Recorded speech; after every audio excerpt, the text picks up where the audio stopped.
আবারও বাইক দুর্ঘটনায় গুরুতরভাবে আহত হলেন দুই যুবক। ঘটনাটি ঘটেছে আগরতলার ইকফা ইউনিভার্সিটি সংলগ্ন এলাকায়। প্রত্যক্ষদর্শীদের সূত্রে জানা যায়, দ্রুত গতিতে চলার সময় একটি বাইক নিয়ন্ত্রণ হারিয়ে দুর্ঘটনার কবলে পড়ে।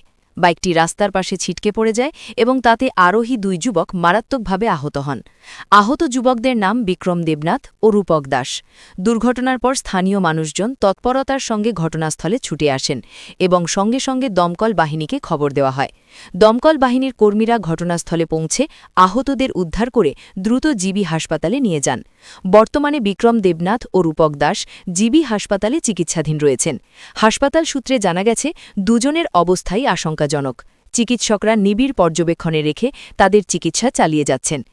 এই দুর্ঘটনার পর আবারও প্রশ্ন উঠছে দ্রুত গতিতে বাইক চালানো ও ট্রাফিক নিয়ম অমান্যের বিষয়টি নিয়ে। স্থানীয়দের দাবি, ওই এলাকায় নিয়মিত গতির নিয়ন্ত্রণ ও নজরদারি বাড়ানো না হলে এ ধরনের দুর্ঘটনা আরও বাড়তে পারে। পুলিশ পুরো ঘটনার তদন্ত শুরু করেছে। আমরা তো যে এই অ্যাক্সিডেন্ট হয়েছে, অমুক জায়গাতে অ্যাক্সিডেন্ট হয়েছে, গেট পাই কলেজের মুখে অ্যাক্সিডেন্ট হয়েছে পাইছি। আমরা সঙ্গে সঙ্গে আওয়ার পরে রুগীটা ছিটকে পড়ে রয়েছে দুজন করার সত্ত্বেও আমরা রিকভারি করে স্ট্রেচার দিয়ে সব কিছু আনছি। আনার সাথে সাথে পাবলিক হইতে মোহনবিয়াতে আগরতলা রয়ে যেত জিবি আমরা আনলাম। তার অবস্থা কীরকম? তার অবস্থা একটা তো পাউ ভাঙে গেছে, আরেকটা কোমর বোধহয় হয়ে গেছে। কি নাম? নামটা একটা প্রীতম দেবনাথ আর একটা রূপক দাস।